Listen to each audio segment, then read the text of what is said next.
What's up? Good evening, everyone. My name is Doriel Larrier of Larrier's Education and Resource Network, where I plant seeds to help you grow. I am so excited to have this evening with me one of the, heroes of history and curators of the culture, none other than Brother Michael Imhotep. This conversation is very on point because it is the buzz that is going on, whether you are in a political scene, an educational scene, a cultural scene, or someone who's just an advocate for truth telling.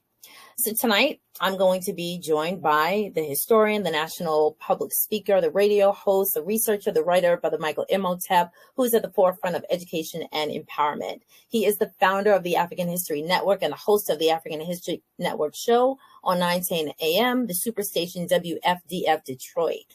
He is a weekly panelist on the Roland Martin Unfiltered Daily Digital Show, which is Friday, 6 p.m. Eastern Standard Time, providing political and historical analysis of the culture with Faraji Muhammad on Tuesdays at 4 p.m. Eastern Standard Time, which are both on Roland Martin's Black Star Media Network.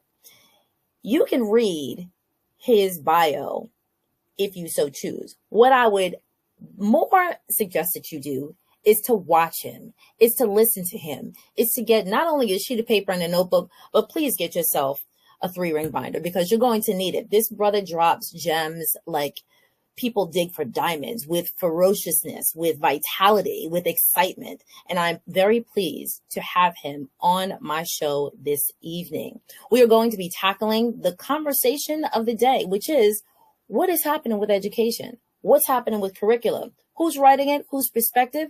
In Florida, maybe you need some help. Let's talk about who they're saying, who's right, who's wrong, what the perspectives are, and where are you getting your facts from? Let's welcome to the scene, Brother Michael Imhotep. Hey, how you doing, Sister Doriel? You all right? Greetings. We are good. We are in the place. Thank you so much to everyone who is here. I'm definitely going to call out my stream team. Of course, Mama is watching. I know you're watching, Mama. But to all my other stream team members, please take notes, drop comments, drop questions. You know that we are on 3 platforms. We're on 2 Facebook pages as well as a YouTube channel. Brother Michael Imhotep is tagged in it. So if you know him from before this moment, you know what to do for his own platform, for my platform. Write questions, drop comments, throw out some things that we should bring into the conversation, and we will be pleased to do so. Brother Michael, welcome. Yes. Hey, thanks for having me. Excellent, excellent. So I'm very, again, just blessed and honored that at like a moment's notice, you were able to pop into the conversation. I must say that this is a domino effect conversation. There is a huge buzz that's happening in education over the past couple of days that has to do with Florida, that has to do with the social studies curriculum, the K-12 curriculum, Ron DeSantis, etc. And then there are all of these, let's say, I want to say appendages, but appendages in a nice way. We have the VP that's weighing in. We have some people who have written or participated in writing the curriculum. But then there are, of course, some overarching other players in this game called education. And that's what we're going to talk about tonight. So if you want to bring us up to speed, what is the big thing that happened? And we're going to entertain some conversations from our viewers and have a little discussion. All right. So I talked about this Sunday night on the African History Network show, Sunday, July 23rd. So what happened was last week, Wednesday, which was July 19th, 2023, the Florida State Board of Education released its new standards when it comes to teaching social studies for middle school and high schoolers. They released a 216-page document that deals with the state of Florida's 2023 standards in social studies. They posted this document to the Florida Department of Education's website. In this document, what's getting highlighted in the teachings, what's getting highlighted is 2 points dealing with teaching African American history. Number 1, it's language dealing with that some slaves were, quote, slaves developed skills which in some instances could be applied for their personal benefit. Okay. And this is drawing backlash. Vice President Kamala Harris went to Florida and spoke to educators to denounce this the day before. On Thursday, she spoke at the 53rd conference for Delta Sigma Theta Sorority Incorporated and denounced it then as well. And then there's language that deals with race riots and race massacres, but the language says, quote, instruction includes acts of violence perpetuated against and by African Americans, but is not limited to the 1906 Atlanta race riot, 1919 Washington, D.C. race riot, 1920 Ocoee massacre, which was an election day massacre, which took place, it started November 2nd, 1920 in Ocoee, Florida. And it's the worst example of election day violence in the history of this country. And it was about 50 African Americans that were killed. The Tulsa Race Massacre, June 1st, 1921, and the Rosewood, Florida Massacre, January 1923. And what it appears now, I've gone through and I've read the first few pages of the standards.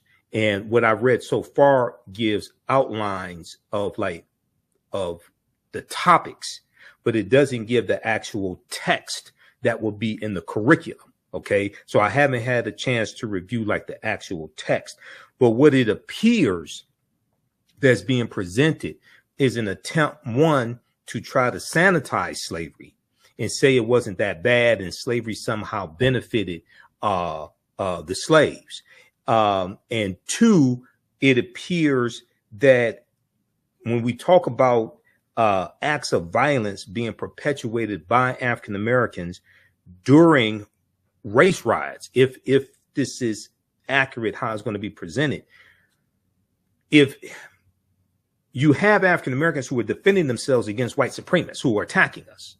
So if they're going to do this whataboutism and call us shooting back at white supremacists who are attacking us in Tulsa, Oklahoma, because we did shoot back at them. You have retired World War I veterans in Tulsa, Oklahoma. If they're going to say, well, you had African Americans who shot and killed white people during the Ocoee massacre. Okay, well, we were defending ourselves. That's problematic if this is how they're going to position this. Right. So go ahead. So just to give some framework, those people who know me know that I'm an educator. I teach on a number of different levels, and I actually also participate in supporting educators to promote truth-telling information. So right. I sit on both sides of the desk. I sit on all sides of the desk. And I'm going to speak, well, I'm going to engage in this conversation. I actually see some of my my community members and some of my current colleagues who are in the chat as well. And I definitely want you to toss whatever conversations and questions in. I'm going to speak from the perspective as an educator and say that perspective is everything.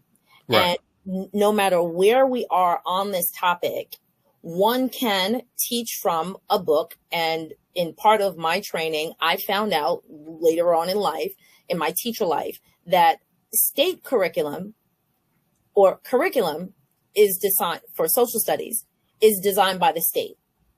When I came to that awareness, it was, taught in my educational training, it blew my mind because, of course, me as a melanated educator, I thought, well, does that mean that, and you can definitely go into the details, that the Civil War is presented differently. Again, this must be about 20 years ago that I found this out, that the Civil War is presented from, let's say, and I'm a New Yorker, everybody knows I'm from Brooklyn, that it's going to be presented one way from a New York textbook as it would be, or differently than it would be someone in Alabama, Mississippi, Georgia. And when we came to that realization as educators, we thought, how is that equal? How is that fair? How is that just? How is that right? And so as you're addressing fighting back or race riots, again, it's a part of perspective. My concern is, we'll go through this for the next few moments. it is incumbent upon the educator to take that which you are given in your curriculum and do your due diligence, no matter if you're teaching. And I, in one part of my life, I teach on the elementary school level, and that is very poignant in this conversation because I teach fourth grade. And anybody who knows fourth grade curriculum across the country knows that fourth grade curriculum introduces the arrival, let's say, of Europeans and other people other than indigenous folks to this landmass that we now call America, from other countries, whether it be by migration or by being taken and through an enslavement process. And so if the first awareness of people of African ancestry coming to this landmass is from a perspective or from a lens of powerlessness, from a perspective of enslavement, from a perspective of you are going to be told what to do, then everything else is a domino effect. And so if that domino effect is, oh, and this is what we're talking about this evening, if people are, well, it's one of the things, some people are benefiting for their own well-being and, let's say, marketability and entrepreneurship, however you want to phrase it, they brought a lot of these skills with them. And so you had a wonderful lecture this weekend, which is what really spurred me to asking you to come on, because you named about 20, 25, maybe 27 different skills and trades that Africans grew in. Further, like say finesse, I'll use the word finessed, made money for the people that they worked for and themselves. And then we also talked about how Dr. Greg Carr broke down some of the curriculum or some of the standards, and I'll drop that link into the chat for everyone to see. So I definitely want you to speak more about how the perspective of, again, I know you know this quote, the person who writes a curriculum is the person who wins. Do you know what I'm talking about? Yeah. History is written by the winners. Yeah. Yeah. Okay. So a couple things. Number one, there were at least 262 skills, trades, and crafts that African people had in this country from 1619 to 1865. Okay. The book called The Other Slaves, Mechanics, Artisans, and Craftsmen by James Newton and Ronald Lewis, which came out in 1978, documents this. There's a display at the Charles H. Wright Museum of African American History here in Detroit in their main exhibit called And Still We Rise. There's a big display that lists these skills, trades, and crafts. I saw it back in July 2012. There's a sign up there on the display that says you can't take pictures. I went home, got a pen and a pad, went back, spent an hour writing them down, and I numbered them. So that's how I know they're 262. Okay. And they weren't even numbered on the display. I told the tour guides there how many there were. They're 262, and they're listed in alphabetical order. All right. So a lot of these skills we brought with us from Africa. Okay. We came from highly technical, highly sophisticated civilizations. We're coming from the Songhai Empire. We're coming from the city of Timbuktu, where you had the University of Sankore. We're coming from Janae. We're coming from West African civilizations. We're coming from the Ashanti Empire, etc. And we're bringing these skills with us. We were blacksmiths. We were physicians. We were lawyers. We were scholars. Many of us were literate. We were whether it's Arabic or other languages, but we're bringing these skills. We were agriculturalists, okay, as well. When you look at the teachings that the African Moors take into Europe when they go in 711 AD, led by Tariq ibn Ziyad, they're taking the teachings from the Nile Valley region of Africa into Europe. They're taking the periodic tables. They're taking chemistry. They're taking treaties on how to design surgical instruments. Okay. They're taking all this knowledge into Europe. This knowledge is going to bring Europe out of the dark ages. There's an article at history.com, which is the official website of the History Channel. There's an article which shows a correlation between Mansa Musa, emperor of the Mali Empire, becomes emperor of the Mali Empire in 1312 AD, and he was the richest man in history. There's an article that shows a correlation between Mansa Musa and T'Challa from Black Panther, and T'Challa is the richest man in the Marvel comic universe. And in that article, it tells you that at a period of time when Europe was in disarray and dealing with poverty and civil war, that West Africa was flourishing. Okay. The name of that article is "This 14th Century African Emperor Remains the Richest Person in History." Okay. So this is what African people are taking into bringing to this land. Now, it's also important to understand, and I teach it, huh? I'm sorry, Brother Michael. So those people who are watching, if you're watching live or on the replay, if you see my eyes darting side to side, he dropped so many gems within like seconds. I'm trying to capture the essence of the things that you're saying. So well, I'm gonna post this article here. Here's here in the private chat. If you pull that article up, show it on the screen share. Now, this is the article from history.com. And then I can show you some slides. Or if you want me to show you some slides, I can show you some slides. I have like thousands. See, this is, people don't understand. I have 2 stacks of about 200 articles next to me. This is the type of research that I do. Okay. So I have thousands of articles printed up here in the office, but then I have tens of, like in Facebook, I have about 33 articles archived in my Facebook account, because I monitor about 35 different news sources on a daily basis. And I have different categories, and I save these articles that I see. So I have about 35,000 articles that have been archived over the past few years. Okay. So I bring proper documentation ends all conversation. I don't play with this type of information. Okay. Now, when we look at this, history.com is the official website of the History Channel. White people are telling you that West Africa was flourishing when Europe was in disarray. And there's a section here that says Mansa Musa became ruler of the Mali Empire in 1312 AD. It goes on to say Musa's rule came at a time when European nations were struggling due to raging civil wars and lack of resources.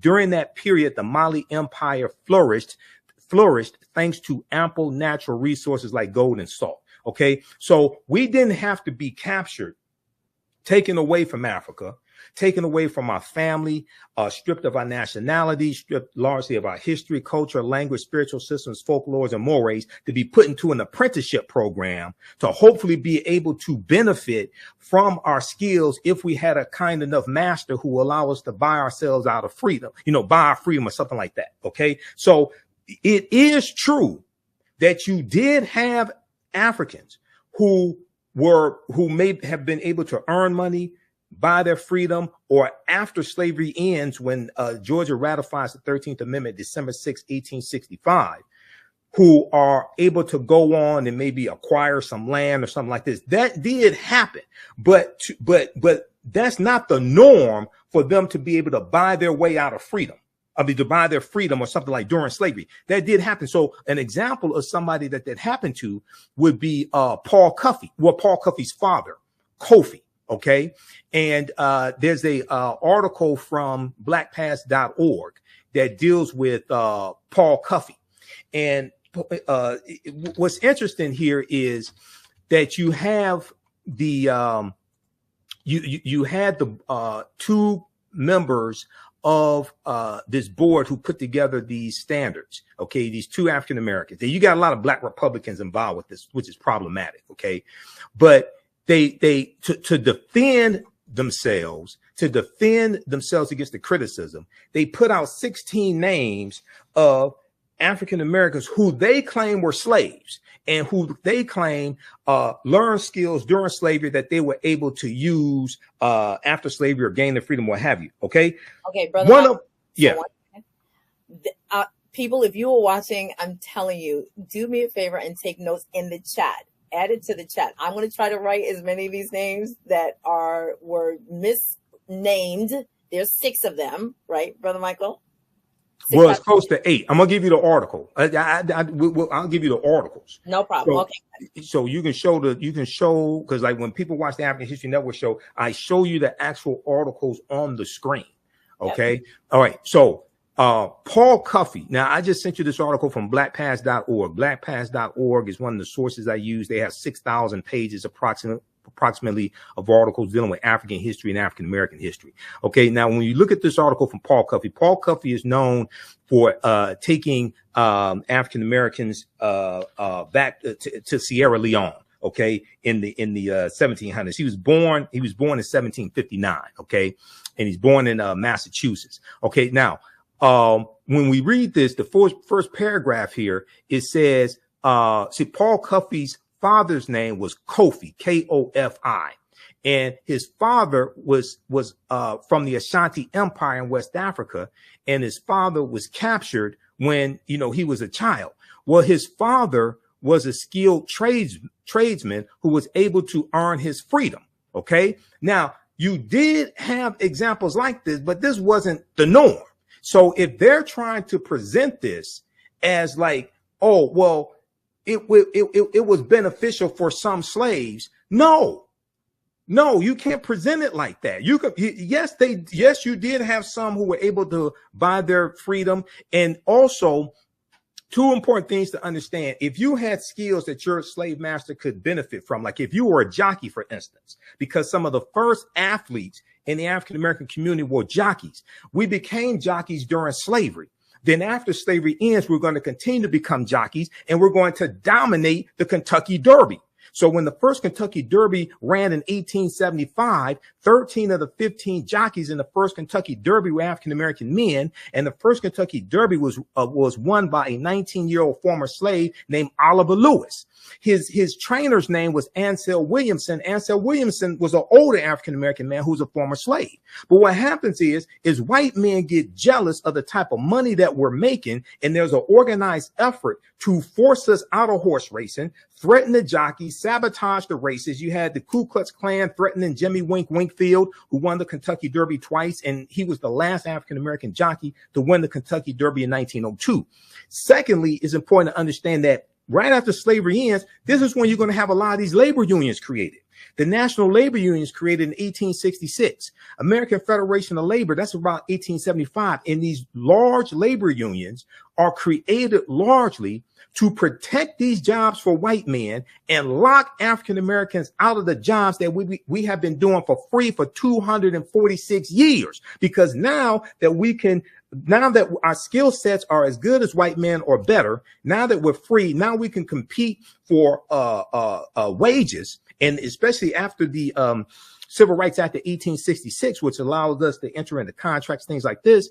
Now you have white people trying to lock us out of those jobs we have been doing for free for 246 years. So in this curriculum that is going into effect now, I hope they also teach that in the state of Florida, but I doubt it.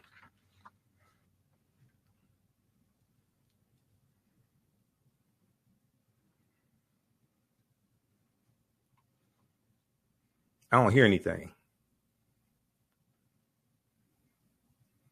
Sorry, I hear you now. I was trying to find the article on the Kentucky Derby, on the original. On the what? The men who originally dominated the Kentucky Derby. I'll send you an article on that because I've done an entire lecture dealing with that. So one of them, Smithsonian Institute, has one.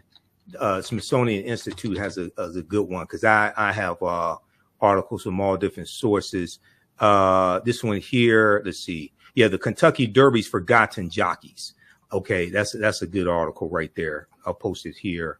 The Kentucky Derby's Forgotten Jockeys. But I have at my website, theafricanhistorynetwork.com, I have some of my lectures there in DVD format, digital download format. One of them deals with when black men dominated horse racing. And so to people who are new to Brother Michael Imhotep, I've actually followed him for, I want to say like maybe 6 years, maybe about six, 7 years. And, whether it's the Saturday conversations about the Moors on the Ma'afa, or if it's Sunday conversations. I watch things on replay because I think that you are more than a professor. The amount of information, the amount of research, the amount of just codifying information and cross-checking and referencing, I think it's absolutely amazing. And so, thanks. More than welcome. And so I'm delighted to introduce him to my community and also just try to like cross-pollinate, if you will, as not just educators, but as parents, as community members, as, you know, church goers or mosque attenders, whoever is within faith. It is so crucial, especially not just because of what we're talking about this weekend, because this is just the pot, the top of the pot sort of boiling over. And although it is right in the face of people who are in Florida, again, I'm in New York, I'm always paying attention to when these conversations come up about revisionist curriculum or curriculum revision. Whenever I am in conversations or an earshot of hearing the regents, right, the New York State regents, and like, you know, who's on that committee? Mm-hmm. Where are you from? Now, you know, and I have to shout out to Dr. Adelaide Sanford, who is one of the champions of making sure that our voices was heard and was expressed within the New York State curriculum, particularly surrounding social studies and culture and community. We need more of those Adelaide Sanfords. We need more. Right. And so I'm always, let's put this one.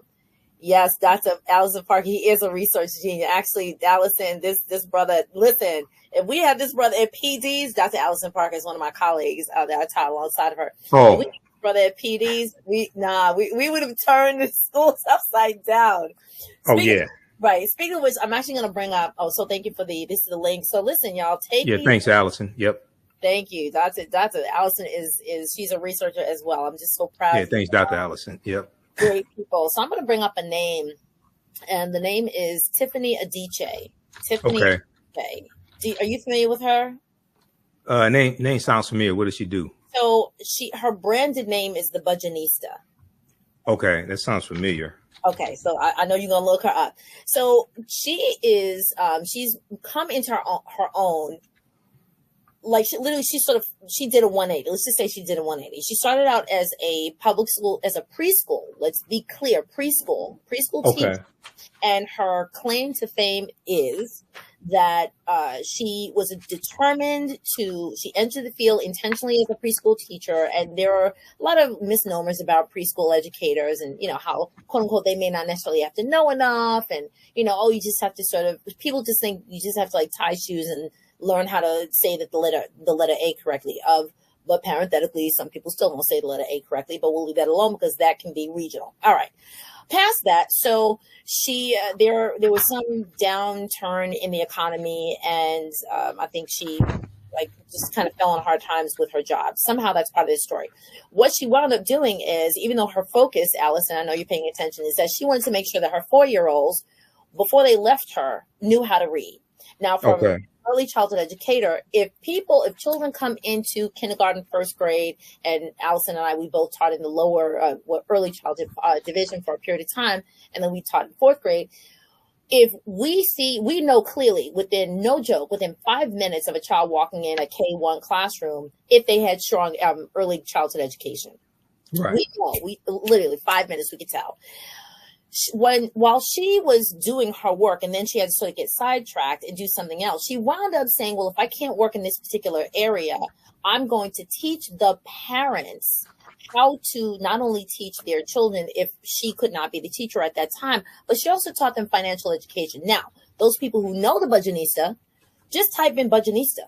She has wound up making from, let's say $38,000 or $40,000. She wound up paying off college debt, paying off like loans, bought a house, bought a couple of houses, and then created this entire wealth of information just on the fact that she had just that she had the financial aptitude to bring people information that they needed. And she focused on women. Now, why am I bringing this up? Because the focus was, it does not matter. Actually, she was spoken of in class with Carr, right? Dr. Bear Clark, and Karen Hunter's show this past weekend. And so I'm bringing her up because they focused on educators, no matter what level you are coming in on, your participation, your preparation, and your posturing to the students that you have in front of and the parents who love them is so vital. And so even if you think, oh, well, I don't have to know all of these details and these names and what have you, because I don't teach middle school, high school, post-secondary education.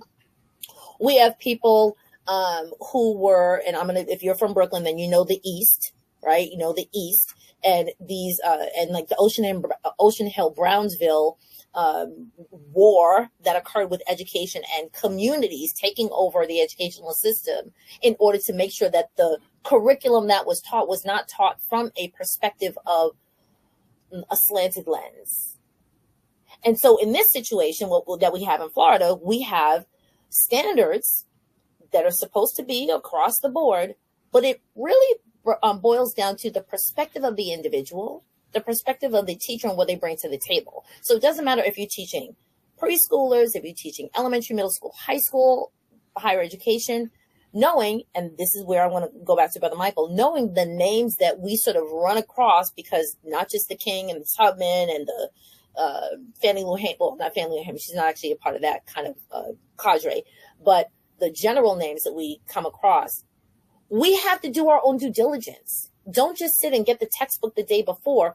Know something about why these people are put into the framework and what the other stories are about it. So yes, history.com, Smithsonian, Black Pass, if you want to use that as part of your research, just do more, do better. We have to do better, because if these children are taking care of us, they got to take care of us with some truth so that they don't run up against a brick wall and then come up getting smacked in the face. Brother Michael, please tell us some of these names that were misnamed in this, cadre of history. Okay, so a couple of things here. So number one, when we talk about African people being taught that we were first brought here shackled and chains and et cetera. Okay, even though the transatlantic slave trade did happen, African people were in this country for tens of thousands of years before the transatlantic slave trade happened.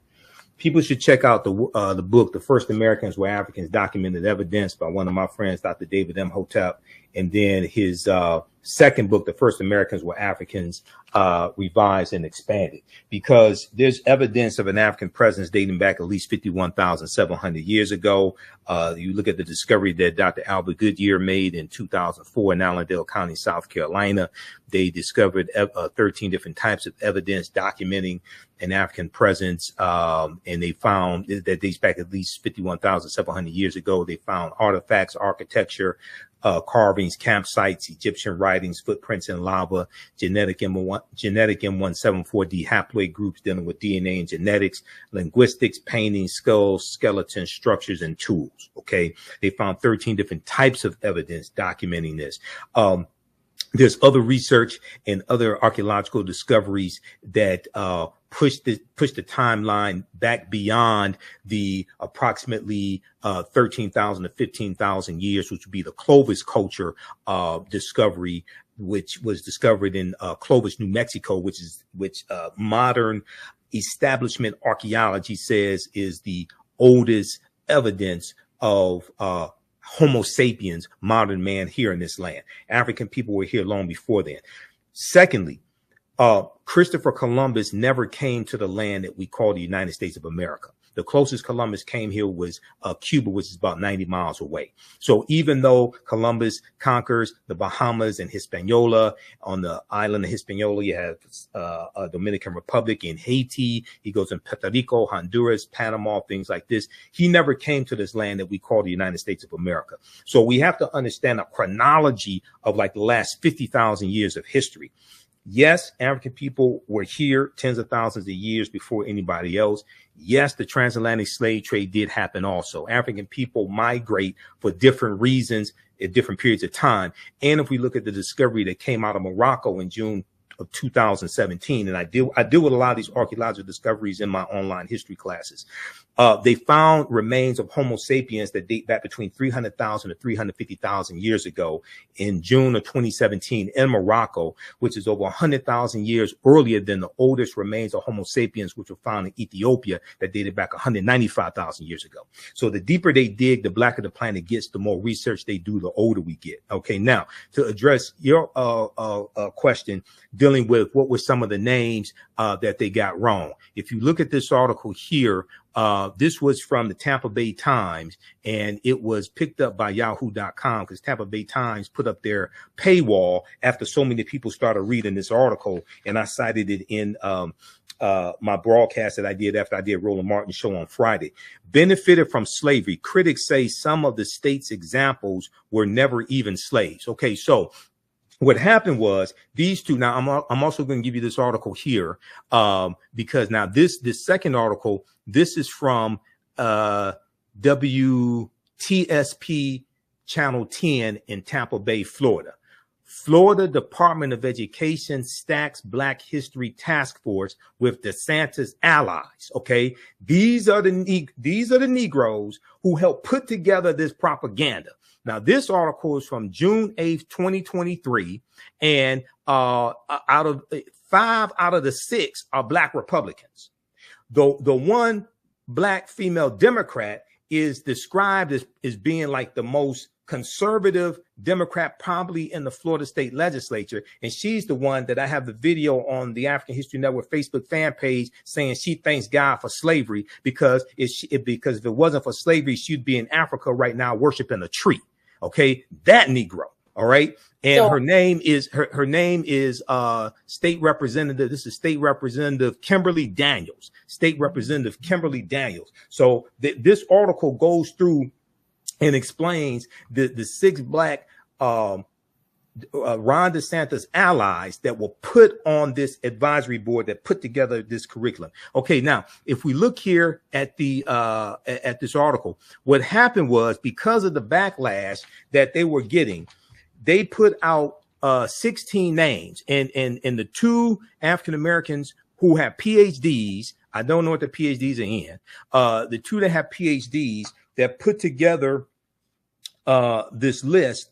You have Dr. Frances Presley Rice, who's an African-American female. You have her, and you have, I'll get you the other name. It was Dr. Frances Presley Rice and Dr. William Allen. Okay, these 2. All right. Now, what they did was they put out a list of 16 African-Americans who they claimed were slaves, and they claimed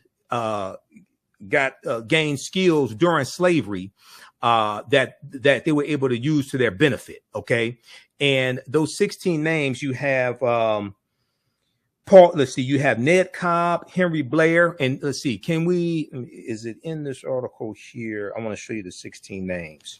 Try to type as quickly as possible. No, hold on. I'll show you the article. You can do a screen share, right? Yes, I can. Okay, yeah, it's faster to do a screen share. We don't have to type all this. Because I do screen shares on my show. I don't have time. I do 52 words a minute, but I don't have time to type all this stuff. This article right here that I just sent you from NBCnews.com. This list of 16 names. Okay, new Florida standards teach that Black people benefited from slavery because it taught useful skills. This is from July 20th, 2023, NBCnews.com. Okay, now if you go down to second page, you go to the paragraph starts with new standards, and you can just Control F and you can search for keywords and the new standards. And then it says the intent of this particular benchmark clarification is to show that some slaves developed highly specialized trades from which they benefited. Okay, do you see that? This is factual, well documented. Now, this was a statement that was put out, a spokesperson from the Florida Department of Education on Thursday, July 20th, provided a response to NBC News questions through a statement from Dr. William Allen and Dr. Frances Presley Rice, who are members of Florida's African American History Standards Work Group. The new standards were defended in the statement as, quote, comprehensive and rigorous instruction on African American history. We proudly stand behind these African American history standards, end quote, the statement said. The statement went on to say the intent of this particular benchmark clarification is to show that some slaves developed highly specialized skills from which they benefited. The intent of this particular, and you can zoom in, control plus sign, you can zoom in on the screen. The intent of this particular benchmark clarification is to show that some slaves developed highly specialized trades from which they benefited. You can zoom in some more. This is factual and well documented. It added. Okay, so you got to scroll down and hit Control F. A little window will pop up. You can type in the keywords you're searching for. Search for the new standards.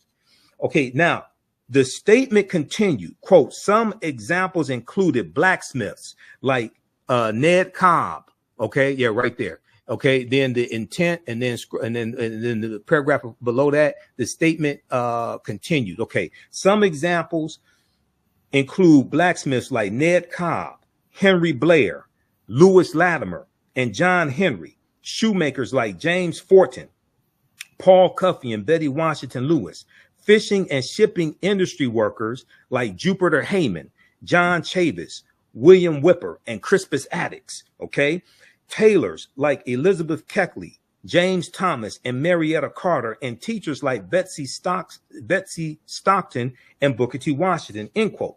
Now, the statement went on to say, it's disappointing that some detractors would devalue the research from the work group and reduce it to, quote, a few isolated expressions without context, end quote, the statement said. Okay, now, everybody read that full article from NBCnews.com. New Florida standards teach that Black people benefited from slavery because it taught useful skills. Now, we look at this second article, the article that I sent you from yahoonews.com, benefited slavery critics, state examples.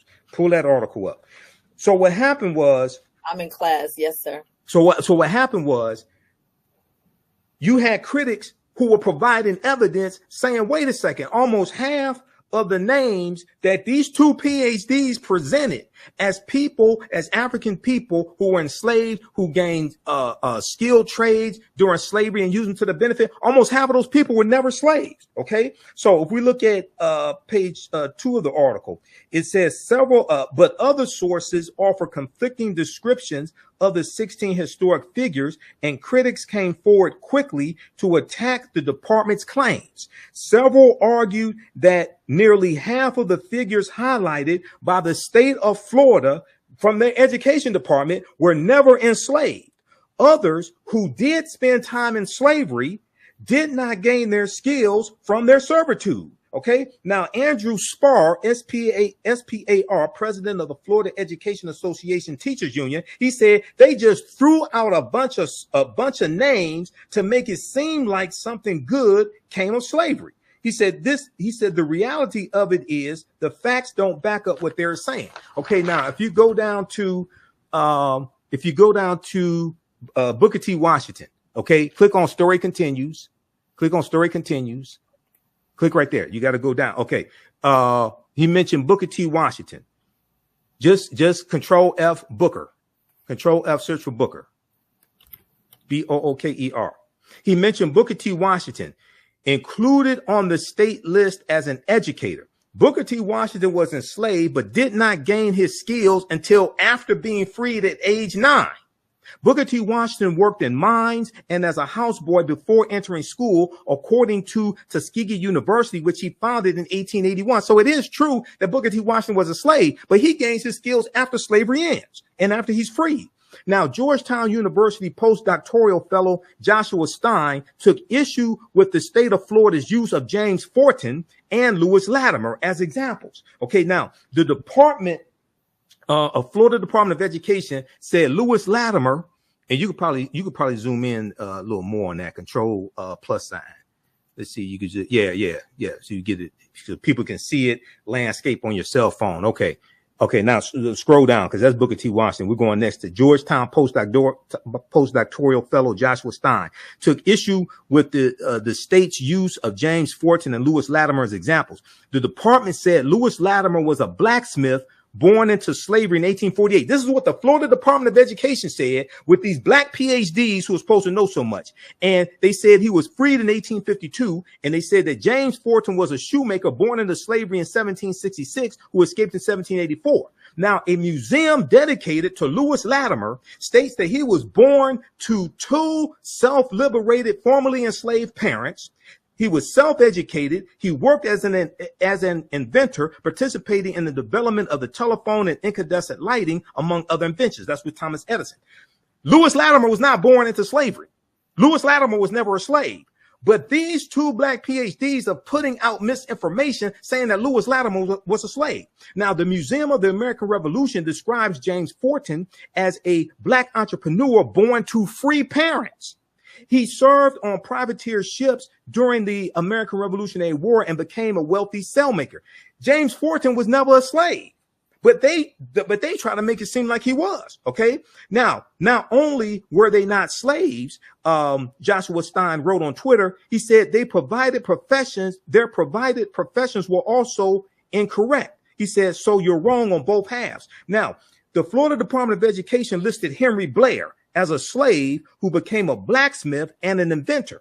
Biography.com, which is owned by A&E also owns the History Channel, Biography.com, and I went and looked at the entry on Biography.com for Henry Blair. Biography.com and several other sites state there is no information indicating that Henry Blair was ever enslaved. Henry Blair invented a corn planter and a cotton planter, becoming the second African-American to earn a U.S. patent. The department referred to Paul Cuffey.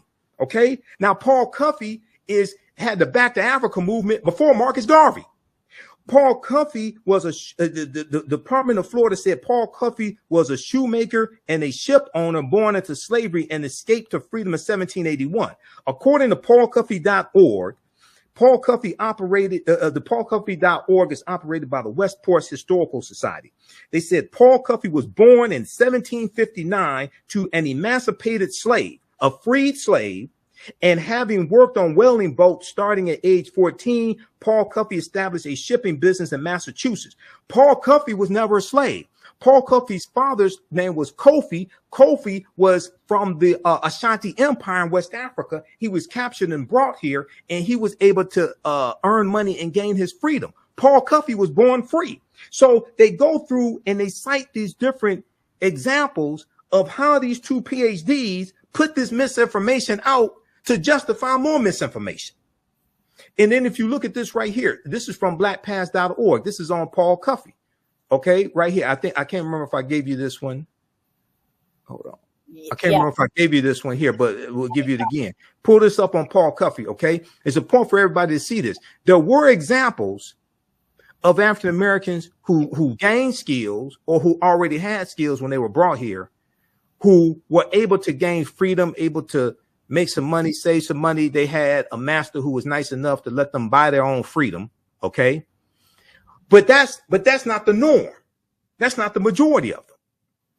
All right. So we have to be able to separate fact from fiction and call these people out on these lies. Now, once again, I haven't read through the full 216 page social studies standards. What I've read so far, they do have at least the outline of topics that they're going to cover. There are truthful topics. Northwest Ordinance of 1787, which abolishes slavery in the northwestern area, Ohio, Michigan, things like this.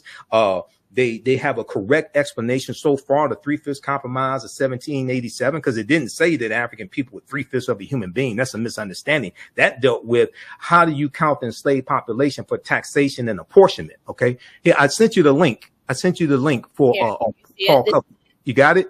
Do you see it? This is it. Yeah, no, you're in Google. I sent you the actual link to the article on blackpast.org. Right. So this is the link at the top, blackpast.org, African American history. This is it.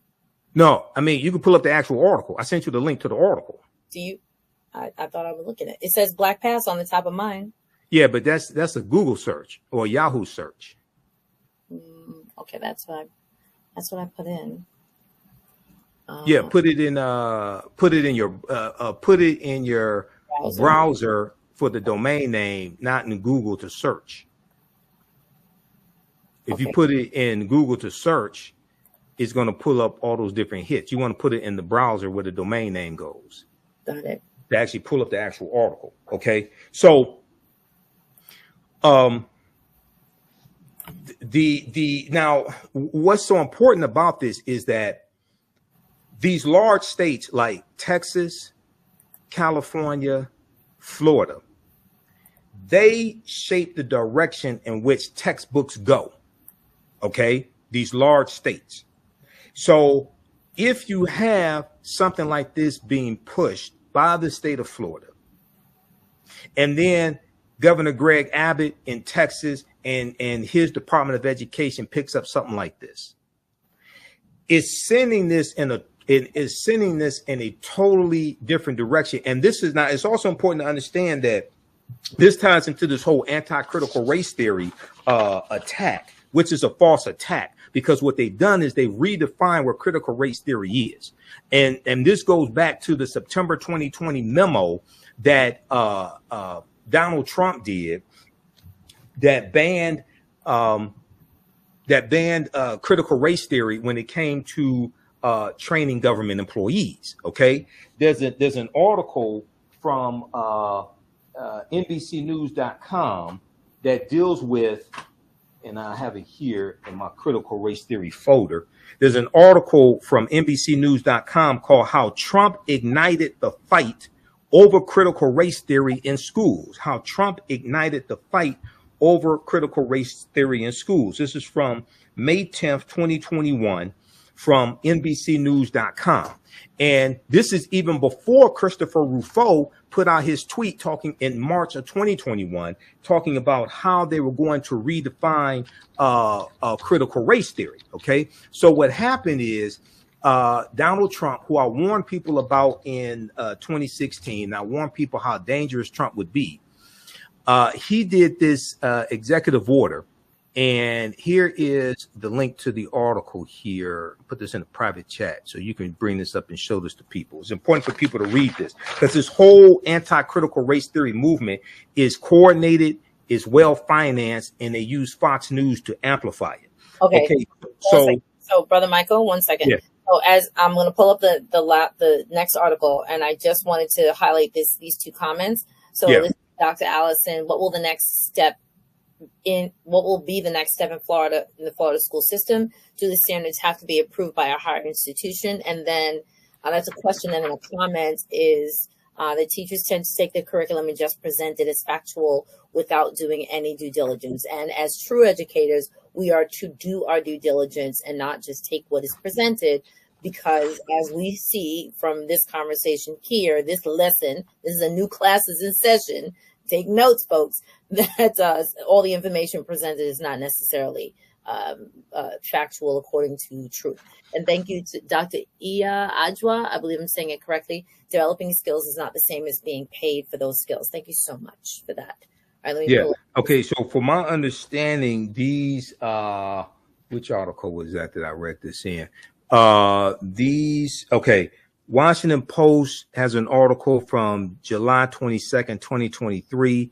DeSantis doubles down on claim that some blacks benefited from slavery. I'll send you this link. DeSantis said he wasn't involved in writing the new teaching materials, which took effect this week. Okay, from my understanding, these new standards have already taken effect. Okay, I'm going to pull it up. This is how Trump ignited the fight. Yeah, how Trump ignited the fight over critical race theory in schools. Okay, now there's the proposed policies. Search for that. The proposed policy. So conservative leaders have been accused of using the decades-old academic term critical race theory, initially intended to recognize the systemic racism inherent in American life, conservatives are using this as a catch-all for anti-racism and diversity efforts. The proposed policies mimic former President Donald Trump's September memo. It was September 2020, ordering the Office of Management and Budget to stop funding training on critical race theory for federal employees, calling it a propaganda effort. This goes back to September 2020, okay?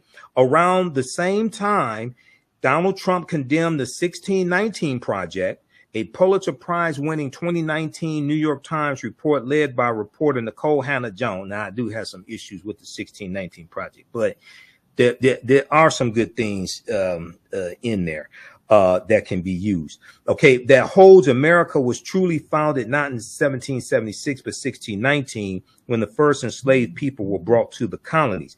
Now, educators embraced this message and began utilizing the project and looking for resources to teach a more holistic history of the country. Okay, Trump rebuked the project, the 1619 Project, as a warped, distorted portrayal of American history.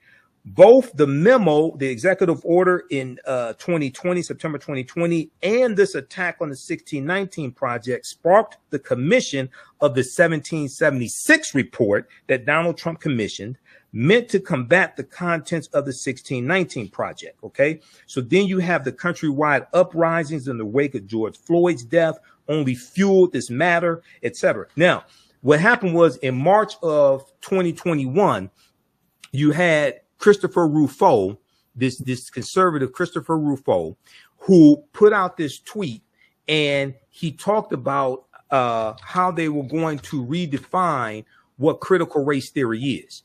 This was March 15th, 2021.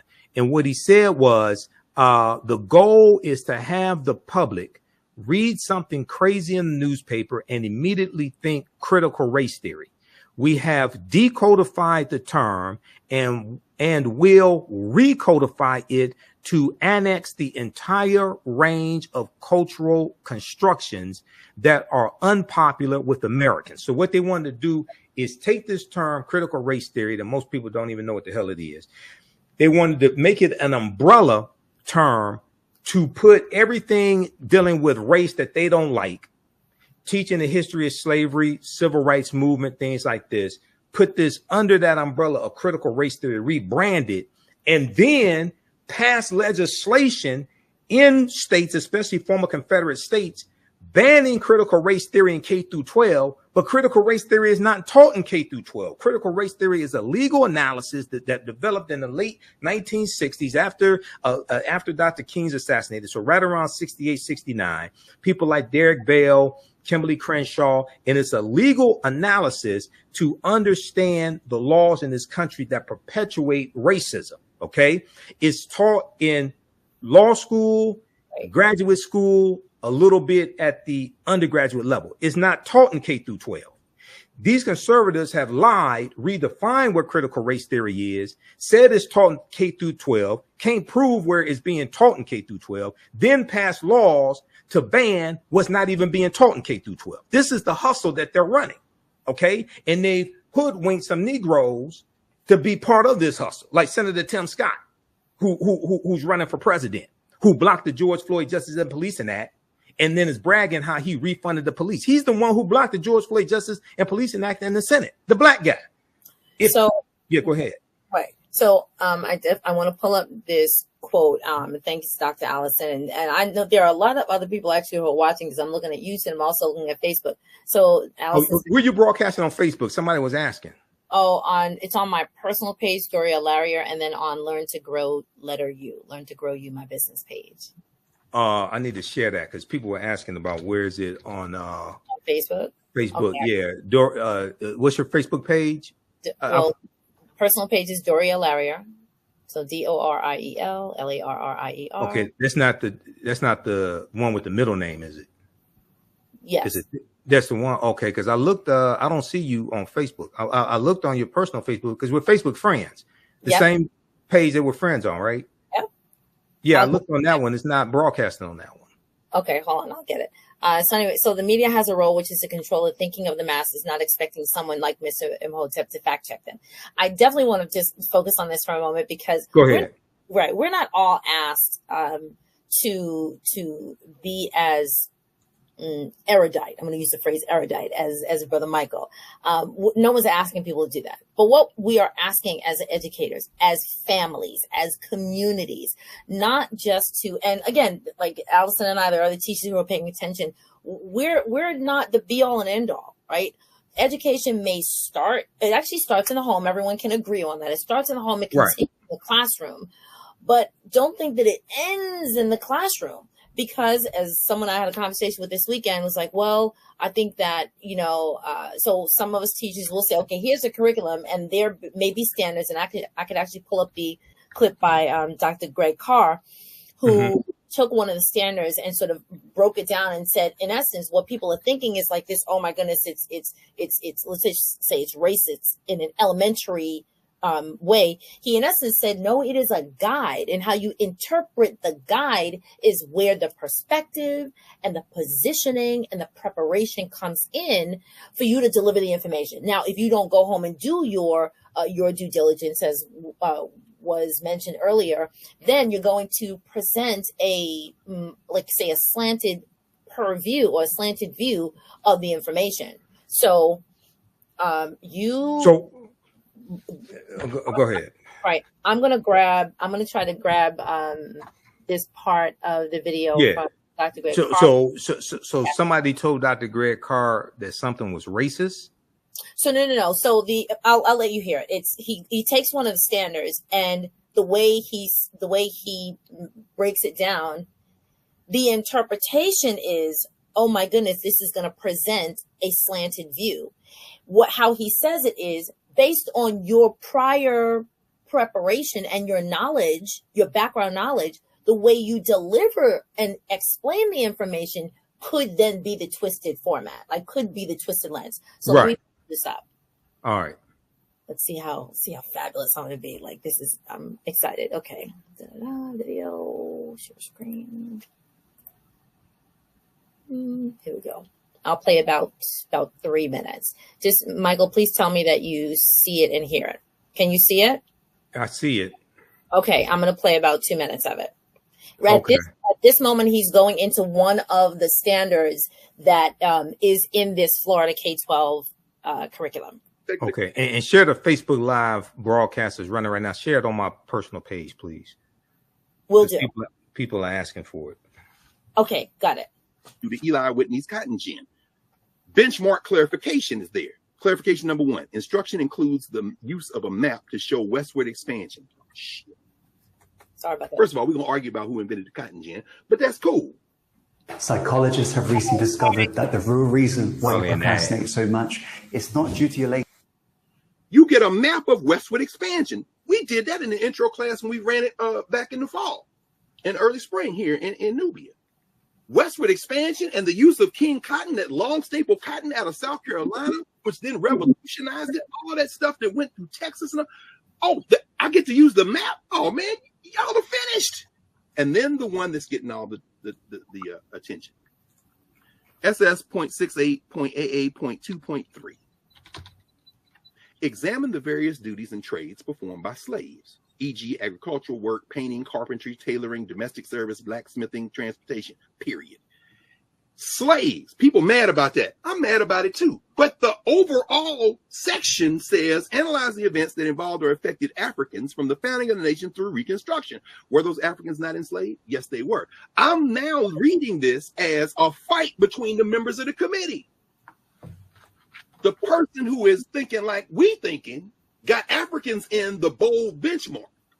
The one who's thinking like Jason Aldean and them got slaves in on the third subcategory of the benchmark. I'm looking at a quilt.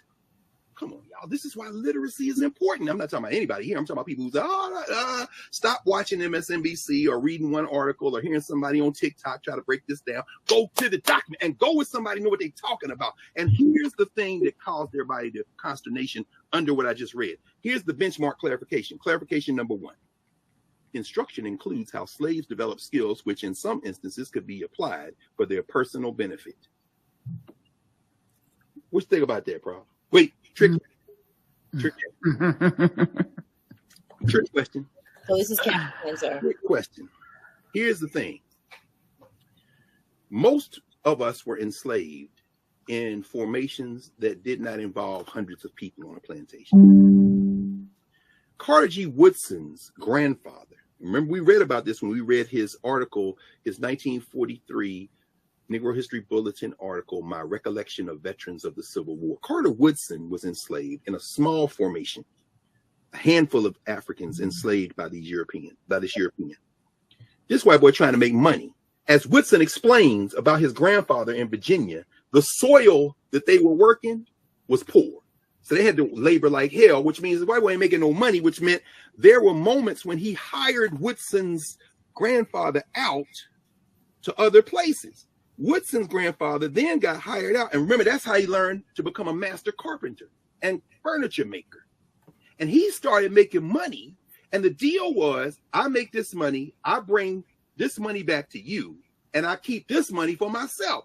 This is not uncommon during enslavement. Now, I'm reading this standard, mad, but also cognizant of the fact that many times the hire outs, remember we read Blake or the Huts of America. There are many instances. It was commonplace, not standard, but it happened often that African people figured out ways to negotiate nominal movement by developing skills that they could sell for hire, particularly in the border states, Tennessee, Kentucky, places like that. And so it's still enslavement, but it's very different. Now in Florida, is that going to be the case? Not as much as in Tennessee or Kentucky. All right, I just wanted to share that. Yeah, so that's what I was saying. You do have documented examples of it. That did happen. Okay, now that wasn't that didn't apply to the majority of African people, but yeah, you did have examples of that. Kofi, who was Paul Kofi's father, was one of them. Okay, but I don't know how. Now I sent you the 216-page social studies standards from the Florida Department of Education. Go to page 6. I just here in the private chat, I just put that. Pull that up. Go to page 6. It talks about the cotton gin. Okay, now how I haven't seen how they are actually going to present this in the text, in the textbooks, in the actual teaching, how they are going to present the different skills, how the African Americans used it to benefit themselves. Okay, but if the examples that they gave of black people who they claim were slaves, who were never slaves, if that's any indication, it's not going to work too well. But we have to see. I don't know. Okay, but what Dr. Greg Carr said is correct. I said the same thing on Roland Martin Unfiltered. You do have documented examples. Now, if they try to present this as a way to sanitize slavery or make it seem like, well, slavery wasn't that bad because it helped benefit African Americans. Wait a second. We were skilled before we were brought to this country. We were skilled. We had skills in Africa that benefited Europe. Not only that, when you go study the sculptures, like the Benin sculptures, the artwork that Europeans are also going to steal as well. Some they're going to buy during slavery or trade for during slavery. Others are just going to steal outright and put into their museums and charge admission to see them. We used our craft. We used our skills to make that artwork. So we didn't have to be captured, taken away from our homeland, stripped of our history and culture, language, spiritual systems, folklores, mores, beaten, raped, things like this. We didn't have to go through that to be put into an apprenticeship program to hopefully benefit from skills that Europeans taught us. No. Right. So do you see the document? Yeah, I see it. Go to page 6. I am on page 6. Okay, page 6, ss.68.aa.2.2. It's under dealing with cotton gin. Got it. Explain the effect, and you can probably zoom. You can zoom in, Control Plus. You can zoom in on that some more. Yeah. Explain why the effect of the cotton industry on the expansion of slavery due to Eli Whitney's cotton gin. Right. Okay. So he talked about that. Right before that, Okay. Explain early congressional actions regarding the institution of slavery. Northwest Ordinance of 1787. Three-fifths compromise. That's three-fifths compromise is Article 1, Section 2, Clause 3 of the U.S. Constitution. One of the most misunderstood portions of the U.S. Constitution, because it didn't say we were three-fifths of a human being. I've heard attorneys mistake that. No, that's dealing with for the purpose of taxation and apportionment. How do you count the slave population in these states? This was debated at the Philadelphia Convention in 1787. They're going back and forth, and some wanted to count half of the population, others wanted to count 3/4 of the population. The South, the southern, what we would call the southern states, they wanted the entire slave population counted because apportionment, dealing with the population, dealing with the population count that's in the census, that determines how many seats in the U.S. House of Representatives states have. So the northern states are saying, well, wait a second. You don't even want to recognize that they're human. If you count the full population, that's going to give you total dominance in the House of Representatives. And the census and the number of seats that a state has in the House of Representatives is one of the determining factors of how many electoral college votes a state has. What determines that? You take the number of seats in the House of Representatives that's determined by the census taken every 10 years. The first census was taken in 1790. The census was created by the U.S. Constitution. You add to that number the number of U.S. senators every state has. Every state has 2 U.S. senators as dictated by the U.S. Constitution. This determines how many seats this determines how many electoral college votes a state has, which determines the president.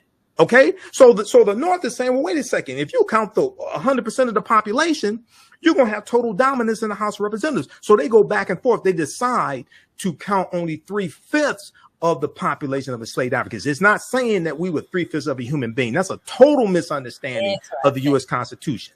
And also the way the count was taken was corrected by Section 2 of the 14th Amendment of 1868.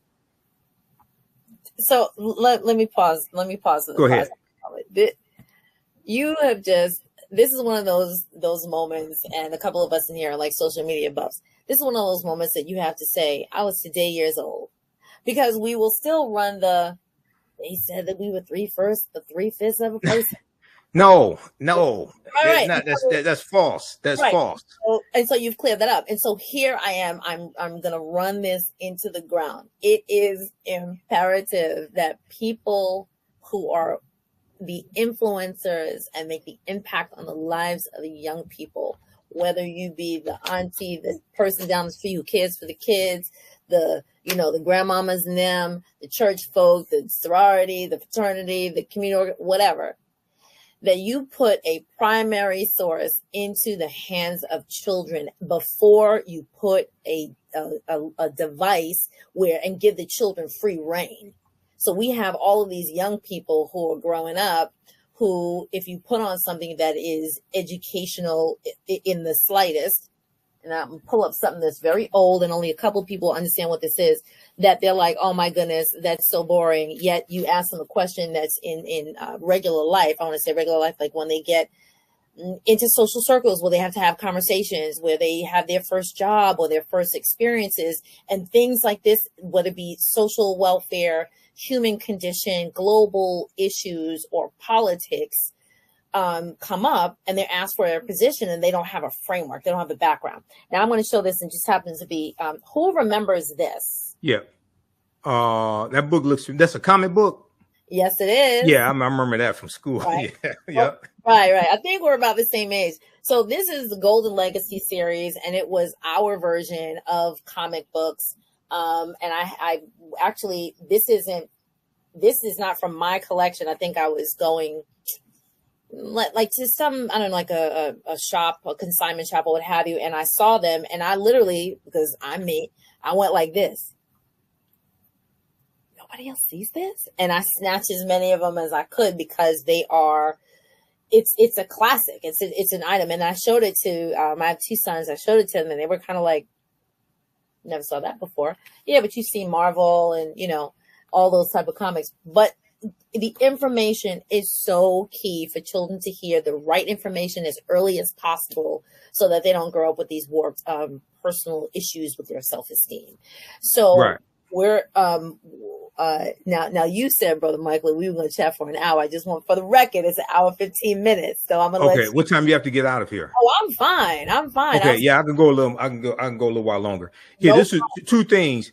What Yeah. page? I know you say you tagged me on Facebook. I don't see the tag So, for this broadcast on Facebook.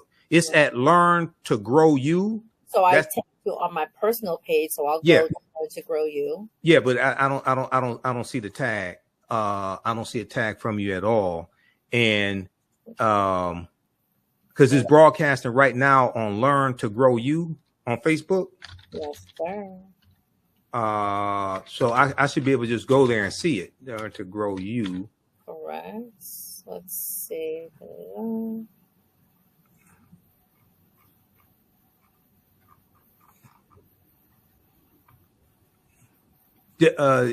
Send me the link in Instant Messenger so I can post that on my pages.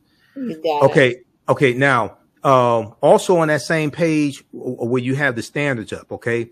Now, there's a section right after 3/5 compromise. It says Act prohibiting importation of slaves of 1808. Okay. Everybody see that? Yes. That deals with the international transatlantic slave trade, which was abolished January 1st, 1808. The international transatlantic slave trade deals with bringing Africans into the country to enslave them. The reason why the international transatlantic slave trade was abolished January 1st, 1808 is because it was stipulated by Article 1, Section 9, Clause 1 of the U.S. Constitution. This is why it's important to read the U.S. Constitution. I hear people talk about the Constitution, but they don't read it. I hear people talking about reparations, but they're not making legal arguments for reparations. Article 1, Section 9, Clause 1 of the U.S. Constitution helps to lay a legal foundation for reparations. The reason why is because at the Philadelphia Convention, all the colonies agreed to abolish slavery except South Carolina, because 5 states had already abolished slavery. Well, 5 colonies had already abolished slavery prior to 1787. They either abolished it fully or abolished it partially, dealing with bringing Africans into the country. So they put a 20-year clause in the U.S. Constitution, and they stated that the earliest that the transatlantic slave trade could be abolished, the international transatlantic slave trade could be abolished, would be 1808. That's in Article 1, Section 9, Clause 1 of the U.S. Constitution. So March 1807, I think it was March 7th, 1807, the U.S. Congress passes the law to abolish it. Okay. What this means is that all the Africans that were brought into this country from January 1st, 1808 through July of 1860, when the Clotilda came into Alabama, was illegal based upon federal law. And their U.S. court cases to back up this legal argument. One of the strongest court cases is the 1841 United States versus the Amistad U.S. Supreme Court case, which involves Joseph Q and the Amistad, which was a ship that was captured from Sierra Leone. OK, those Africans were captured from Sierra Leone. That court case goes all the way to the U.S. Supreme Court. If you go to archives.gov, because we deal with this case in my classes, okay, they have some of the original court documents there.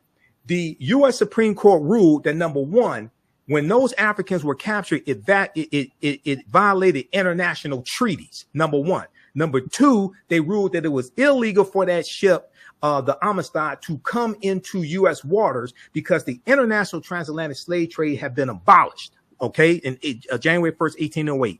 Number three, they ruled that those Africans have the right to take up arms on that ship and fight for their freedom. And they ruled that those Africans were never slaves, and they won their freedom. Now, when you read Article 1, Section 9, Clause 1 of the U.S. Constitution, it also tells you that a $10 tax will be put on every African that's brought into the country illegally once the international transatlantic slave trade is abolished.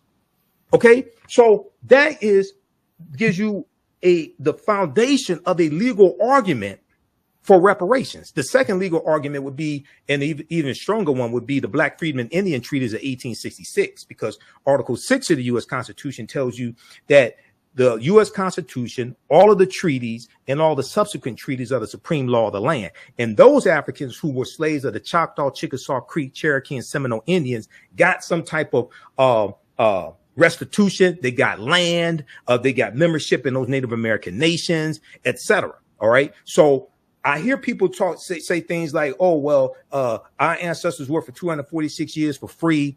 Therefore, we're owed $14 trillion or $17 trillion, their descendants. I asked them a very simple question. I've been studying history 31 years. I still haven't found the answer to this question. Show me what law you're citing that says slaves were supposed to be paid.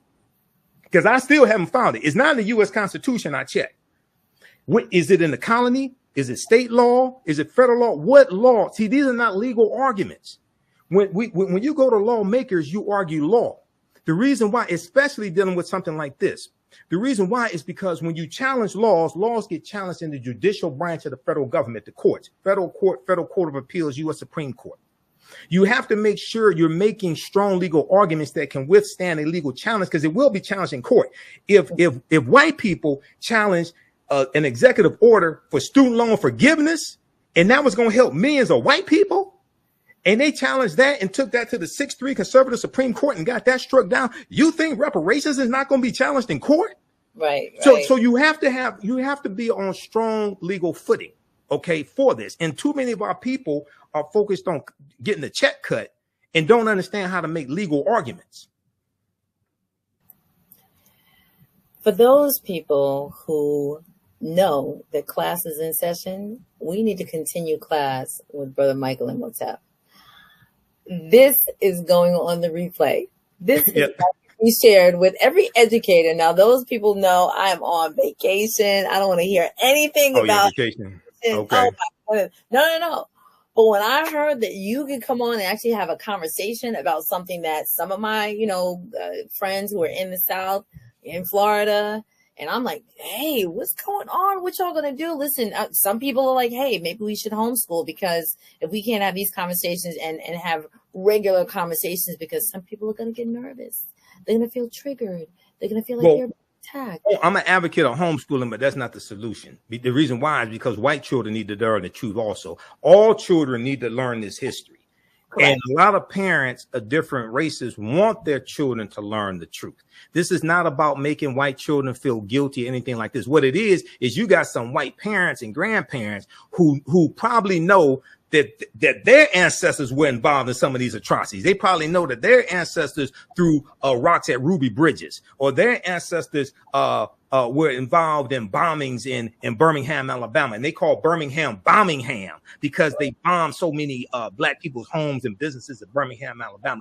And a lot of them don't want their children to learn about what they were involved in and their grandparents and things like this. But the hangings and lynchings. Yeah, exactly. But this has nothing to do. The teachers, 99.9% of the teachers are not trying to teach this history to make any child feel guilty. Correct. You teach this history to learn from successes, to learn from failures, to keep atrocities, to keep the negative things from happening again. You have to learn from this. Okay. So this is extremely important. So it's Dr. Carter G. Woodson, who co-founded the Association for the Study of Negro Life and History, September 9th, 1915, created Negro History Week in February 1926. He talked about how the history of African Americans had to be taught in every school across the country, because the way you treat a people is largely based upon what you think about a people. What you think about a people is based upon what you have been taught about a people. What you thought about a people is based upon what you've read, heard, and seen about a people. Okay, so these children growing up today, these are the future doctors, police officers, prosecuting attorneys, governors, politicians, things like this, teachers, etc. So they have to know the truth also. Okay, so this is extremely important. But if you want to wrap up this last article, let people know about that. Now, this one right here, this is from theroot.com. This is Dr. Paul Finkelman. It's called 3/5 Clause, Why Its Taint Persists. Okay. Now, this deals with the whole history of the 3/5 Compromise, the whole backstory at the Philadelphia Convention, and why people misunderstand it. And I interviewed Dr. Paul Finkelman, who's the author of about 50 books dealing with history. And he's a history professor. I don't remember which college he's at now. I interviewed him on the African History Network show a few years ago. But this article goes deep into that history and breaks all that history down. It's a total misunderstanding of the 3/5 Compromise of 1787. Okay, so Michael, while I'm pulling it up, would you just give people the contact of what your classes are, where they are? Yes. Okay, so visit my website, theafricanhistorynetwork.com, theafricanhistorynetwork.com, or you can just go to africanhistorynetwork.com. So I own both domains. Okay, everybody, please register for my 12-week online history course. We teach this live on Saturdays, 12 noon to 4 p.m. Eastern Standard Time.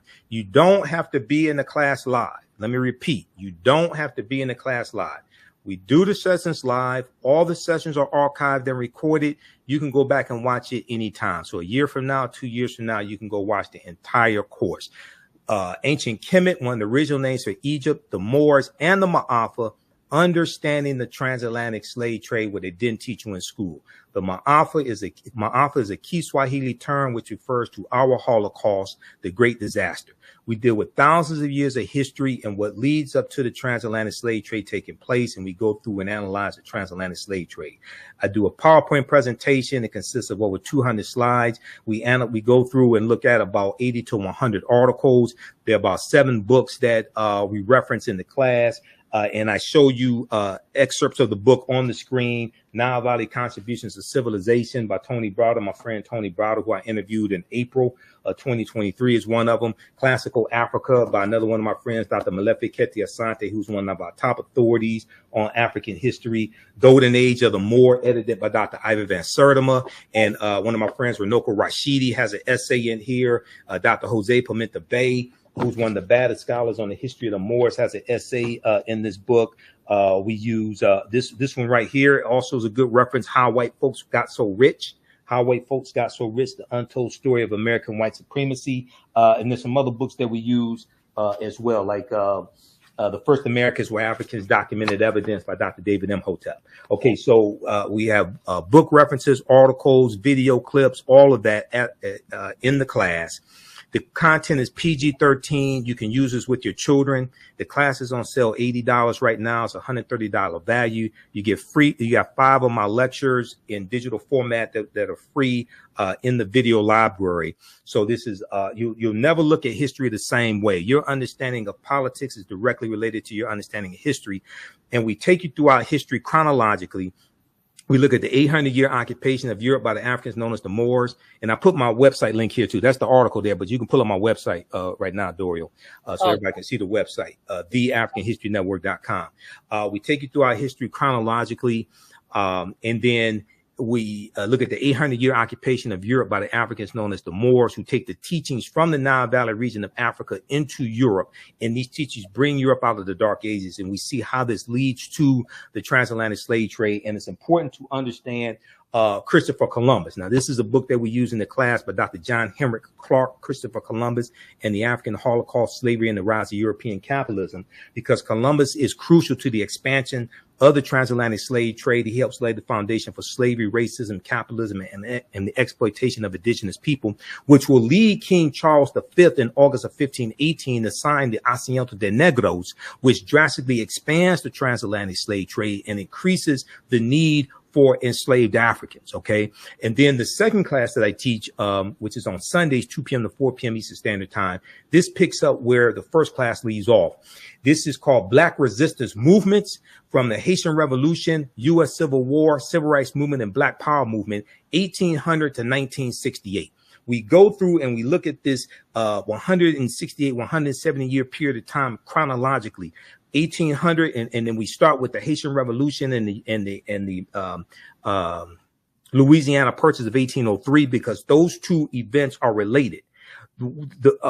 Napoleon Bonaparte and France sell 828,000 square miles of land for less than 3 cents an acre that they had here in what becomes the United States of America. They sell that to the U.S. because they're trying to raise money fighting against the Haitians in Saint Dominique in Haiti.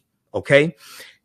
And this doubles the territory of the U.S. at the time. So we look at, the Haitian Revolution, Louisiana Purchase, Missouri Compromise of 1820, Texas winning its independence from Mexico in 1836, Mexico winning its independence from Spain in 1829. We look at what leads to the Civil War taking place, 1861, 1865, the Reconstruction era, 1865 to 1877, which people know even less about than they do about the Civil War, and the Reconstruction era and the Compromise of 1877, which ends Reconstruction, and the declining commitment from Republicans to continue to intervene in conflicts in the South on behalf of African Americans.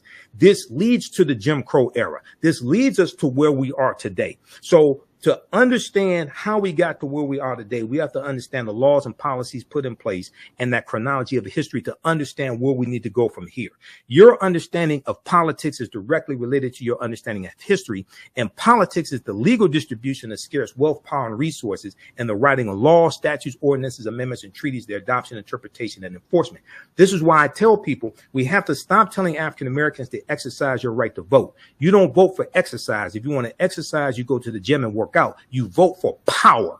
You vote for power. You vote to put people into political office who can write legislation and pass laws that are beneficial to you, your family, your community. And what's good for African Americans is good for America in general. So visit our website, theafricanhistorynetwork.com. You can register for those classes. And also you can support the African History Network through Cash App and PayPal, $ the AHN Show, through Cash App and through PayPal, paypal.me/the AHN Show. We have the links right on the homepage of our website.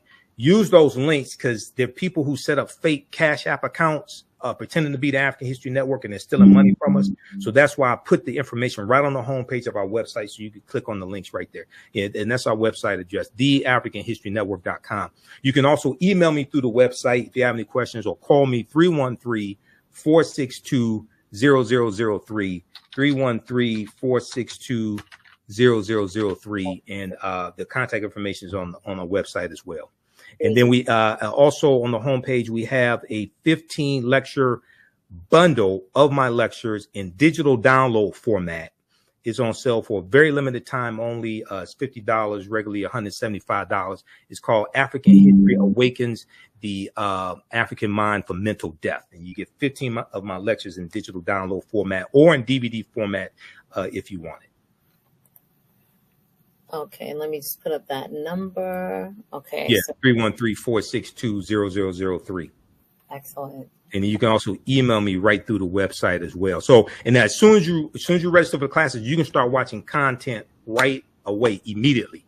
Okay, the content's there, so you can see the class we did this past Saturday and Saturday before that, and you'll be able to join us in class live this Saturday as well if you can make the live class. If not, it'll be archived.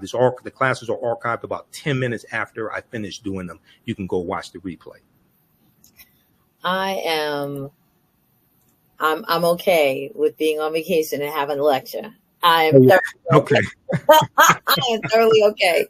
Well, we definitely need the support because this helps financially support the African History Network, helps us finance the research, pay the bills, all this. There's a lot involved in doing this. I just invested $700 in this laptop here a few months ago. I got to buy a new audio mixer as well. So it takes a lot to do all this and do the research. So we appreciate the support in advance. I thoroughly appreciate it. Thank you.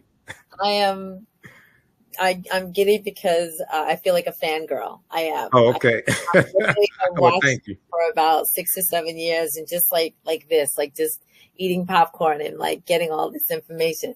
And from a teacher's perspective, I have to say, it is better for me, and those people who know me know, I got notebooks, I got binders, because I have to take copious notes. The fact that you add all of these links, and y'all heard the brother, like he's just dropping gems, like dropping things, and we're thinking like, you must have, I tell my friends, like, does he have photographic memory? I don't know, but he's been doing this for 30-something years. Yeah. Studying 31 years. Yep, exactly. So close to it. I mean, I have thousands of articles printed. I have even more archived, so this is my life's work. Right. And so here we go. So thank you. Yes, Sharon, I know you're here. This is like my friend, and she's a fan as well. Thanks for making Okay, Sharon. Hey, Sharon, how you doing? And Dr. Lisa Parker as well. Thanks for tuning in. And Deborah Burton. Yes. Yep. So I'm so excited. I'm really blessed. I'm honored. Again, I feel like I've met I've met just someone that, again, I honor so much. So I respect you. Oh, yeah, no problem. Thank you. Thoroughly. I respect you thoroughly. Thank you for saying yeah. So I will have to say, I have to end with this. Yeah, go ahead. Because I've watched you for so long and I've just been, sitting in the back, I'm like, oh my gosh, this guy is amazing. And he knows all this information. And literally, I just stepped out of my comfort zone a couple of days ago. And I said to people, and I said on a little behind the scenes before we had this conversation, I said, the worst thing that the brother can do is say no. Oh, yeah. The worst thing they can do is say no, or say, well, right.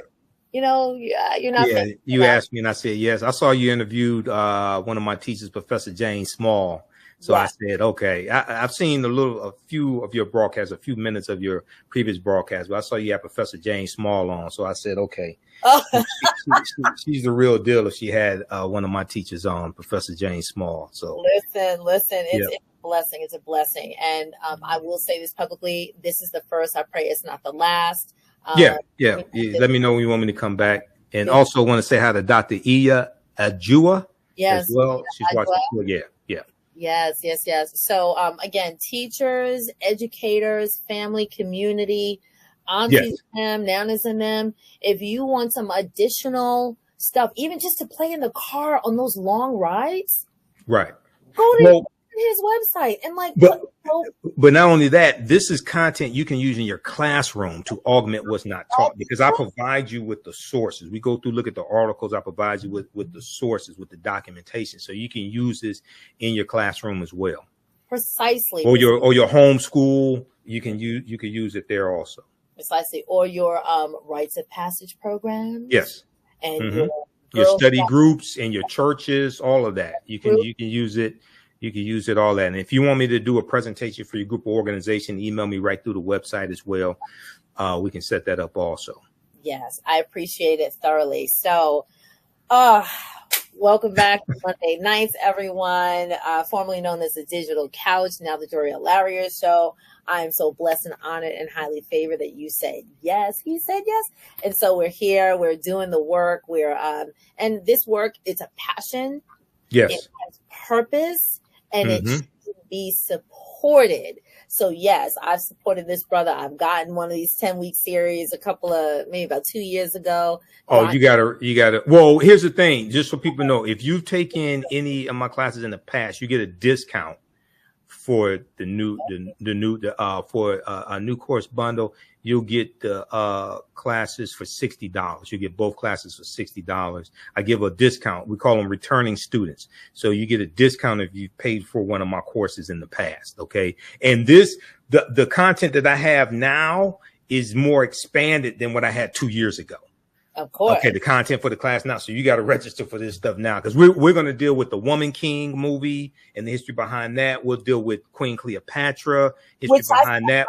And one of the things I deal with is the film Black Panther, because there are 11 different African cultures incorporated into the film Black Panther. The film Black Panther deals with African history, African culture, African language, spiritual systems. We deal with what the word Wakanda means. Wakanda is a real word. It's in the Omaha, Ponca, and Sioux Indian languages. It means possesses secret powers. It's also a Kikongo word as well. In the Kikongo language, is the Bantu language. It's in reference to family. And we see deities that are mentioned in Black Panther, like Bast, the Panther deity. That comes from Bastet, who was a neter or a deity in ancient Kemet. So it's so much in this movie, in the two movies, the Black Panther movies.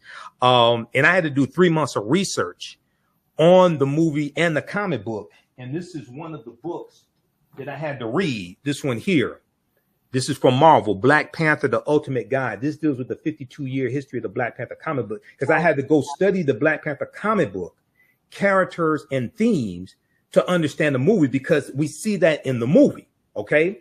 And then I read over 100 articles dealing with the Black Panther movie and the comic book to get a deep understanding of what I'm seeing on the screen. So to allow me to do because I do lectures on the film, I had to do 3 months of research to be able to do my lectures on the film responsibly. Excellent. I'm bowled over. I'm excited. I do want to give people an opportunity. I'm not really sure if they're going to be able to catch it, but at 8:00, so like a half hour ago, Fox News had I guess a show. Let's just say a show with what was the name? Jeffrey Waters? Is it Jesse? Excuse me, Jesse Waters, who was actually Jesse Waters is the host. He's a conservative, little sniveling little punk. He's the host. He's replacing the other little sniveling punk named Tucker Carlson. Oh, okay. So he was hosting a continuation of the conversation about what's happening in Florida with the social studies curriculum. And so that was at 8:00. If anybody is able to DVR or what have you. Also, there was further information about Kamala Harris and the claim on the social studies curriculum and her responses. And also on this 8:00 show was Dr. William B. Allen, who was one of the contributors to the social studies curriculum. And so, and the last thing is follow the Karen Hunter show and In Class with Carr, Dr. Greg Carr. Again, historians. He's out at Howard University. I know Greg. Yep. He's the chair of the Afro-American Studies Department at Howard University. Yep. Yeah, so Greg is brilliant. Right. If you know anybody who's going to Howard or is heading towards Howard, please have them go and take a course. Yeah. Greg is on Roland Martin Unfiltered on Thursdays. I'm on Roland Show on Fridays. Yes. And so even if you're not able to, because you're not at Howard, but he has like a weekly show with Karen Hunter.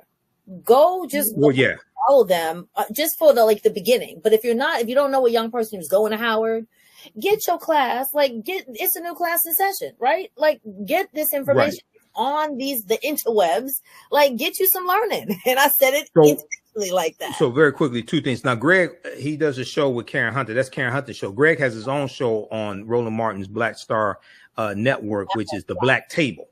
And that's on Saturday. So you can go to Roland's YouTube channel or download the Black Star Network app, and you can watch it there. But Dr. William Allen, I mentioned him in these articles. Dr. William Allen, along with Dr. Francis Presley Rice, these were the two African Americans that released these 16 names, saying that these were slaves who gained skills during slavery and used them to they were able to benefit from them. And half those names weren't even slaves. That's Dr. William Allen. So I'm glad that even though I know we touched on this in the sort of the middle of the conversation, this conversation here is an eye opener on a number of levels, because there would be, I'll just say, melanated folk who would think, well, if they're melanated, if they're Black, then they're going to give true information. So it depends on how much the assumption, the presumption, it, as I said in the beginning, it depends on what that person's, I guess, like preparation to get the appropriate information that is then supported and pushed forward. So what is the lesson here? That which you are given to share with other people. What did Allison say earlier? Do your due diligence. Due diligence. It depends upon that conscious level. I gotta take this back. Go look at the article that I posted here in the chat.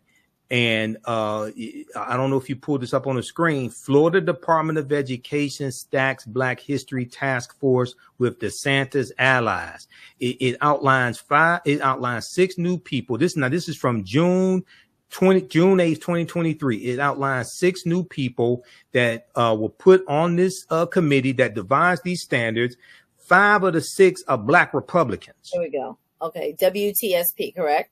Yeah. And the one Black Democrat, she's the one saying she thanks God for slavery, because if she was still in Africa, she would be worshiping the tree.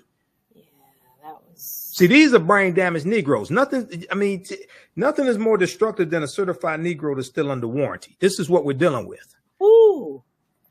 This is what we're dealing with. Bantu Stephen Biko said the most potent weapon in the hands of the oppressor is the mind of the oppressed. Bantu Stephen Biko was one of our great South African freedom fighters, and he was depicted by Denzel Washington in the 1987 movie Cry Freedom. He said the most potent weapon in the hands of the oppressor is the mind of the oppressed. So we have to take our minds back, but we also have to identify these traitors and isolate these traitors and keep them out of positions of power as well. Okay, here we go. No, Florida's task force. Okay, this is it, correct?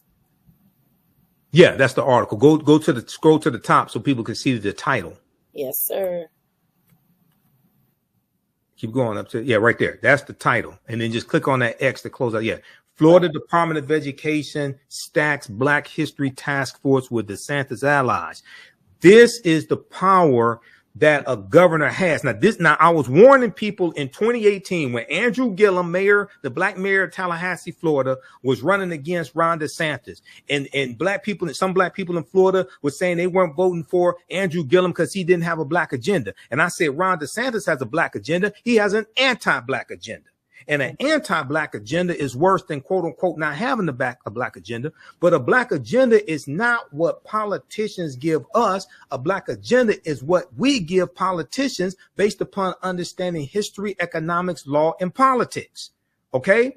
We have to be able to understand how to perceive these threats. So your understanding of politics is directly related to your understanding of history. Ron DeSantis is not stupid.